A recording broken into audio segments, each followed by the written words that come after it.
नमस्कार, आप देख रहे हैं लाइव न्यूज दिल्ली। मैं हूं आपके साथ मानसी त्यागी।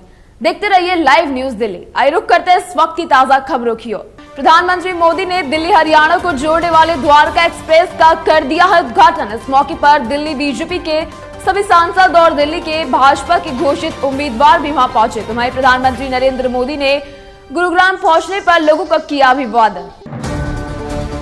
केशवपुर मंडी स्थित दिल्ली जल बोर्ड के सीवरेज ट्रीटमेंट प्लांट के 40 फीट गहरे बोरवेल में गिरने से युवक की हुई मौत। मामले में पुलिस ने मामला किया दर्ज। फिलहाल पुलिस मामले की कर रही है जांच।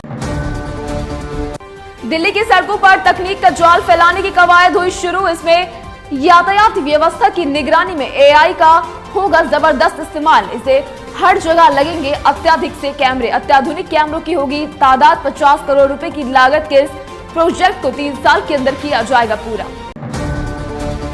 दिल्ली की सड़कों पर जब बाइक पर महिलाएं और लड़कियों का निकला हुजूम तो लोगों की नहीं हटी नजरें। इसी कारवां से उनकी नजरें नहीं हटी। रविवार को NBT all women bike rally ने दिल्ली में भरा जोश। करीब 2000 महिलाओं और लड़कियों ने लिया इसमें हिस्सा। सीयूटी की परीक्षाओं के लिए दिल्ली में स्कूलों में भरवाया जाएगा फॉर्म। शिक्षा निदेशालय इसके लिए शिक्षकों और छात्रों को करेगा ट्रेन। शिक्षा विभाग सीयूटी के लिए शुरू करेगा हेल्पलाइन। दिल्ली ट्रैफिक पुलिस ने 1 से 7 मार्च तक चलाया रोड सेफ्टी वीक। इस वीक में ट्रैफिक पुलिस ने काटे बम्पर चालान। सबसे ज्यादा अवैध पार्किंग के काटे चालान। आइए रुक करते हैं इस वक्त की बड़ी खबर पर, जहां इंतजार खत्म। 22 मार्च को होंगे जेएनयू में छात्र संघ के चुनाव।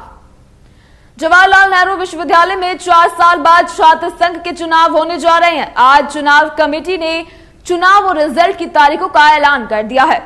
इस बार जेएनयू में छात्र संघ के चुनाव 22 मार्च को तो होने जा रहे हैं। जवाहरलाल नेहरू विश्वविद्यालय की चुनाव कमेटी ने तारीखों का ऐलान करते हुए ये कहा है कि चुनाव इसी महीने की 22 तारीख को होंगे, जबकि 2 दिन बाद 24 मार्च को चुनाव के नतीजे जारी कर दिए जाएंगे।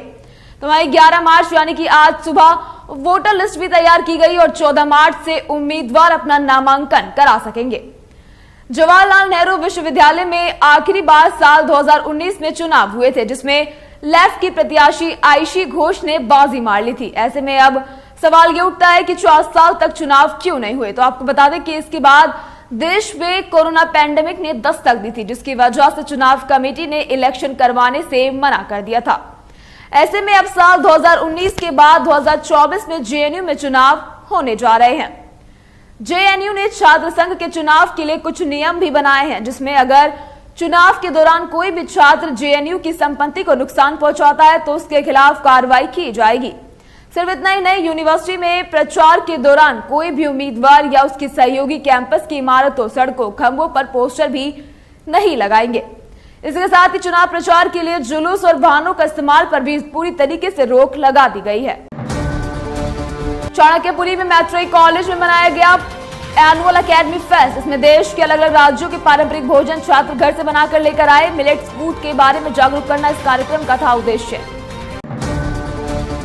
दिल्ली में एक बार फिर फायरिंग की घटना से फैली दहशत, जिसमें एक युवक की गोली मारकर कर दी गई हत्या। घटना दिल्ली के सीलमपुर इलाके की बताई जा रही है। दिल्ली के द्वारका में 12 जनवरी को लेडी डॉन और कृष्णा गैंगस्टर काला जठेड़ी की होने वाली है शादी। इसी काम क्रम में गैंग के गुर्गो पहुंच रहे हैं दिल्ली। शादी के लिए पैरोल पर बाहर आने वाले गैंगस्टर काला जठेड़ी हरियाणा के रोहतक में खूनी गैंगवार की रचने वाला था साजिश। यूट्यूबर एल्विश यादव एक बार फिर नोएडा पुलिस की नजर में। अब पुलिस उन्हें रेप पार्टी में सांपों के जहर वाले मामले में पूछताछ के लिए बुलाने को है तैयार।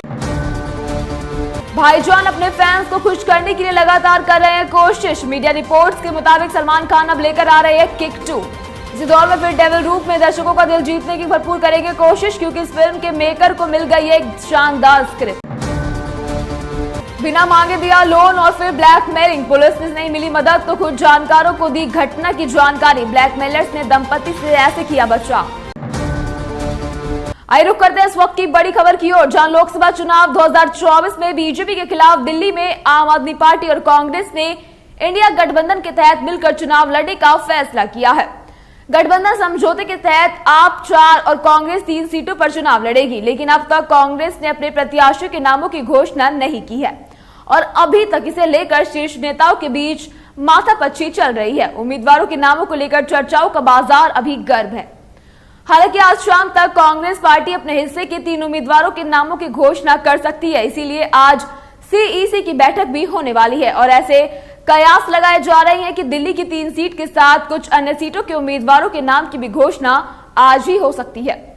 वहीं आपको बता दें कि मिली जानकारी के मुताबिक रविवार यानी कि बीते कल को स्क्रीनिंग कमेटी की बैठक के बाद आज सोमवार यानी 11 मार्च को पार्टी की केंद्रीय चुनाव समिति की बैठक होगी, जिसके बाद पार्टी उम्मीदवारों के नामों की घोषणा की जा सकती है। दरअसल गुरुवार को ही कांग्रेस की सीईसी की बैठक में दिल्ली की तीनों सीटों पर 3-3 नामों का पैनल भेजा गया था। इस पर आपत्ति जताते हुए सीईसी ने कहा कि स्क्रीनिंग कमेटी के स्तर पर ही एक-एक नाम तय करके लाए जाएं। सीईसी के समक्ष जो भेजे गए पैनल में चांदनी चौक से पूर्व सांसद जेपी अग्रवाल, पूर्व विधायक अलका लांबा और पूर्व सांसद संदीप दीक्षित, पूर्व दिल्ली से प्रदेश अध्यक्ष अरविंदर सिंह लवली, पूर्व प्रदेश अध्यक्ष अनिल चौधरी और वरिष्ठ नेता चतर सिंह के नाम शामिल है। तो वहीं उत्तर पश्चिमी दिल्ली से पूर्व सांसद उदित राज, पूर्व मंत्री राजकुमार चौहान और पूर्व विधायक सुरेंद्र कुमार के नाम शामिल थे। सूत्रों के मुताबिक राज्यसभा सदस्य रजनी पाटिल के नेतृत्व वाली दिल्ली की स्क्रीनिंग कमेटी रविवार को बैठक करेगी। इसमें हर सीट पर एक-एक नाम का तय करके सीईसी को भेज दिया जाएगा, जिस पर अगले दिन मोहर लग सकती है और कुछ अन्य सीटों के साथ ही दिल्ली के उम्मीदवारों की भी घोषणा की जा सकती है। सूत्रों की माने तो एक-एक नाम के तहत चांदनी चौक से जेपी अग्रवाल, पूर्वी दिल्ली से अरविंदर सिंह लवली और उत्तर पश्चिमी दिल्ली से राजकुमार चौहान के नाम पर सहमति बन सकती है। लेकिन केंद्रीय स्तर पर हस्तक्षेप होने पर चांदनी चौक से अलका लांबा और उत्तर पश्चिमी सीट से उदित राज का नाम भी तय हो सकता है। उस सूरत में लवली भी उत्तर पूर्वी सीट से दावेदारी छोड़ सकते हैं। तो वहीं उत्तर पूर्वी सीट पर कन्हैया कुमार के नाम की भी चर्चाएं तेज हैं। लॉरेंस बिश्नोई काला जठेड़ी गैंग के खिलाफ कार्रवाई में दिल्ली पुलिस को मिली बड़ी सफलता। पुलिस ने हत्या की प्लानिंग कर रहे 5 शूटर को किया गिरफ्तार। दिल्ली में मौसम इन दिनों हो रहा है सुहावना, सुबह शाम हल्की ठंड का हो रहा है एहसास, लेकिन अभी धीरे धीरे मौसम में आने वाला परिवर्तन और बारिश फिर देने वाली है दस्तक।